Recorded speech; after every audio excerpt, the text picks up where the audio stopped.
శివకృష్ణ అనగానే ఒక విప్లవ వీరుడు లేకపోతే కార్మిక నాయకుడు అనేసి అలా పేరు పడిపోయింది కదా, అలా ముద్ర పడటం వల్ల మీ కెరీర్కి ప్లస్ పాయింట్ అయిందా లేకపోతే మైనస్ పాయింట్? మైనస్ పాయింట్, స్టార్టింగ్లో మైనస్ పాయింట్. అంటే there are 2 things for any artist. ఫస్ట్లో plus point, very very very బిగినింగ్లో నాకు మరోమలుపు అయిన తర్వాత నేను చెప్పినటువంటి 30-40 చిత్రాలు కూడా ఆ టైప్ క్యారెక్టర్లు same. You got the point. ఆ తర్వాత ఆ 30-40లో నేను సెలెక్ట్ చేసుకుంది ఈ చరిత్ర ఇచ్చారు. ఓకే, అది ఈ ఆ కోవకు చెందింది, విప్లవం టైప్ కోవకు చెందింది. ఆ తర్వాత మళ్ళీ ఒక 15-20 సినిమాల్లో మళ్ళీ సెలెక్ట్ చేసుకున్నది ఇది కాదు ముగింపు, అది ఆ కోవకు చెందింది. సో ముద్ర పడిపోయింది విప్లవం. ఇంకా శివకృష్ణ అంటే విప్లవం తప్ప మన ఏ డైరెక్టర్ కానీ ఏ నిర్మాత కానీ ఎవరికి కూడా ఆలోచన రాదు. Because they want to encash that or they want to cash that, whatever you call it. So it's making film making is nothing else making money. Okay, there is nothing wrong in that. ఎవరికి image ఉందో ఆ image ఇప్పుడు ఒక comedian బ్రహ్మాండం చేస్తా అంటే ఆ కమెడియనే కావాలి, బికాస్ ఇట్స్ ఎ బిజినెస్. అది నాకు అట్లా ఆ మైనస్ పాయింట్ ఉండటం వల్ల ఒక అడ్వాంటేజ్ ఏమైందంటే, ఒక హీరోగా ఎస్టాబ్లిష్ అవ్వాలంటే మినిమం 5-6 ఏళ్ళు పడుతుంది. ఆ మైనస్ పాయింట్ నాకు ఒక్క సినిమాతోటే నేను చాలా well established well popular hero ఏంటంటే ఆ ముద్ర పడింది. ఆ ముద్ర ఎంత స్టార్టింగ్లో నాకు చాలా ఇమేజ్ తీసుకొచ్చింది. అంటే ఒక సినిమా ఇండస్ట్రీలో ఒక 5-6 ఏళ్ళు కష్టపడి ఒక 7-8 చిత్రాలు హీరోగా చేస్తే కూడా రానటువంటి ఇమేజ్ నాకు ఫస్ట్ ఫిలిం వచ్చేసింది. Okay, that is plus point. And the remaining what is the minus point in that?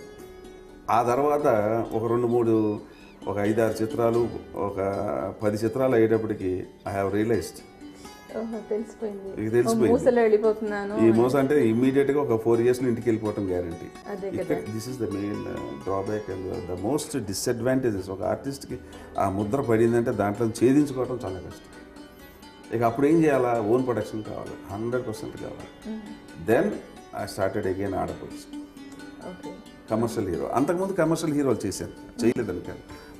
చాలా హిట్లు అయ్యి నిర్మాతలు బాగా తీసుకొచ్చినటువంటి డబ్బులు బాగా ఉన్నాయి. అంటే నాగభైరవ్ అని, ఎదురులేని, ఇలాగ చాలా యాక్షన్ పిక్చర్ చేశాను. బట్ చాలా కాస్ట్లీగా తీయాలా, lady sentiment. Most thing is ఈ మాస్ హీరోస్కి వచ్చే ప్రాబ్లం ఏంటంటే లేడీస్ ఫాలోయింగ్ తక్కువ ఉంటుంది. అంటే తెలుగు రైట్ లో లేడీస్ కూడా బాగా చేయాలి, లేడీ సెంటిమెంట్ని పెట్టి నేను సొంతంగా తీయాలి. అంటే ఇప్పుడు వేరే నిర్మాత తీస్తే ఏమవుతుందంటే నా ఇమేజ్ని క్యాష్ చేసుకోవడానికి ట్రై చేస్తాను. ఈవెన్ కమర్షియల్గా నేను చేసిన సినిమాలు హీరోగా యాక్షన్ ఓరియంటెడ్ సినిమాలు చేసినా కూడా ఆ బడ్జెట్లోనే తీయాలి ఎవరైనా. ఇప్పుడు రూపాయి మిగలాలి కదా. ఒక 22 లక్షలు పెట్టి సినిమా తీస్తే శివకృష్ణతో 25 లక్షల business 2-3 lakhs he has to get that benefit. But నేనేం చేశానంటే నా ముద్ర చెడగొట్టాలంటే there is only one way. అసలు బడ్జెట్ని చూడకుండా నేనే సినిమా తీయాలి. నేనైతే బాగా రిచ్గా తీస్తాను, అసలు డబ్బుకి వెనకరకుండా తీస్తాను. నా లైఫ్ కోసం నేను తీసుకోవాల్సి వస్తుంది. అప్పుడు ఆడపడుచు తీసాను. ఈ ఆడపడుచు నన్ను అది ఎక్కడికో తీసుకెళ్ళింది. అదే ఆ పిక్చర్ తోటి నేను సొంతంగా నేను అలాగ చిత్రం తీయగలిగాను. కాబట్టి నేను ఆ గ్రూలోంచి ఆ యొక్క ఒరవడి ఏదైతే ఉందో, ఏది ఆ ఇమేజ్ ముద్ర, ఆ ముద్రలోంచి బయటకు ఇలా అది మరి మరి సొంతంగా సినిమా తీయలేని పరిస్థితి ఉంటే artist బలైపోతారు.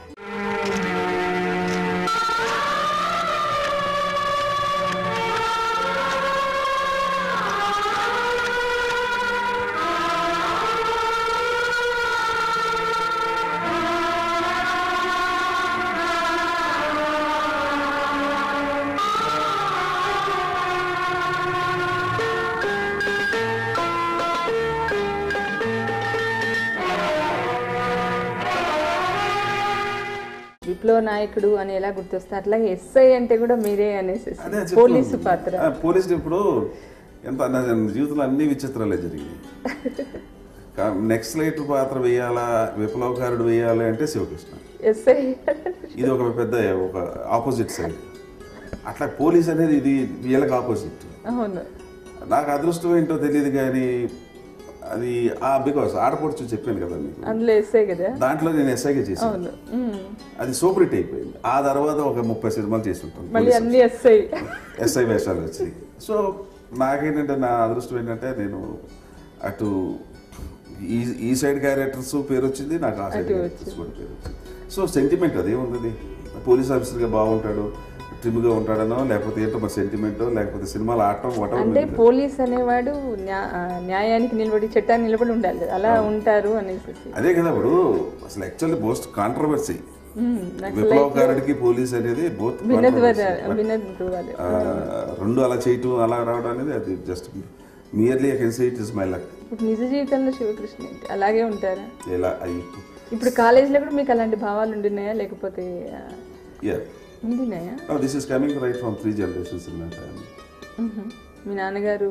Yes, right from 3 generations, from my grandfather, my father and myself. So family background వెనకాల we have done lot of things. అంటే మీ నాన్నగారు ఏం చేసేవారు? Oh, he's a businessman and agriculturist. Recently 1 month back he expired. So ఇవన్నీ ఎందుకు అంటే మీ చిన్నప్పుడు మీ నాన్నని చూసి ఇన్స్పైర్ అయ్యారు, ఎలా ఏంటి చిన్నప్పుడు ఎలా బాల్యం ఎలా గడిచింది? బాల్యం అంటే ఐ వాజ్ గుడ్ స్టూడెంట్ హైదరాబాద్లోనే. I don't know anything. నేను సికింద్రాబాద్లో పెరిగాను, ఎల్కేజీ నుంచి డిగ్రీ వరకు I have completed only in Hyderabad. ఇక్కడి నుంచి సినిమా ఇండస్ట్రీకి వెళ్ళాను. I use to see my father, ఎవరు వచ్చినా హెల్ప్ చేసేవాడు, ఎంతమంది వచ్చినా రోజు భోజనాలు, రోజు 20 మంది వచ్చి భోజనం చేసేవాడు, ఎవరికి ఏం కావాలన్నా ఫీజులు కట్టేవాడు, ఎవరికి ఏది కావాలన్నా సహాయం చేసేవాడు. See that he's become a part of life in my family. I don't think whether he has done good thing or wrong thing, I don't know. I have seen my father doing so many great things, irrespective of caste, creed and religion. మా ఏరియాలో ఉన్నటువంటి అందరూ కూడా ఆయన చాలా దేవుడిగా చూసేవారు, almost ఆ దేవుడిగా చూసేవారు. ఇలా నేను ఎన్నోసార్లు ఆయన కార్లో కూర్చుని నన్ను తీసుకెళ్లేటప్పుడు సడన్గా ఎవరో వాళ్ళు వచ్చి బాబు గారు, దొరగారు, మా ఫాదర్ని దొరగారు అని పిలిచేవారు. దొరగారు ఇవాళ బాబుకి ఫీజు కట్టాలంటే అది ఇవాళ పెళ్ళి, అలాగా ఇలా ఇచ్చేసేవాడు. అది I don't no, it's a part of life అనుకున్నాం తప్ప అది ఏదో మా ఫాదర్ గ్రేట్ చేస్తున్నారు కూడా. I was very small in those days. So I was bat up like that. Because of my, I can say 100% it is because of my father. I mean the atmosphere in my house in those days. దానివల్ల ఏంటంటే నాకు ఇవన్నీ feel అవ్వను అసలు. నా దగ్గర పనిచేసే చాలా ఒక ఇన్సిడెంట్ ఏంటంటే 15 years పనిచేశాడు నా దగ్గర ఒక మేకప్. 93లో ఇండస్ట్రీ షిఫ్ట్ అయిపోయింది, 90లోనే షిఫ్ట్ అయిపోయింది మెడ్రాస్ నుంచి. So I shifted in most probably 93 అనుకుంటా. 93 వరకు నా దగ్గర పనిచేసిన 13-15 ఏళ్ళు పనిచేసిన మేకప్ మెన్ కాస్ట్ నాకు తెలియలేదు. I never asked his caste. See, I don't want your very caste, creed, religion. I don't want. I want your character is very important. మనిషికి గుణం ఇంపార్టెంట్. కులం ఏముంది, ఏ కులంలో పడితే అంటే కులం అనేది ఇట్స్ ఎన్ అబ్స్ట్రక్షన్. అది అట్లా ఉండకూడదు. నిజాయితీ పరుని ఎంకరేజ్ చేయాలి, దట్ ఈస్ తర్వాత టాలెంట్ పరుని ఎంకరేజ్ చేయాలి. That is what I do.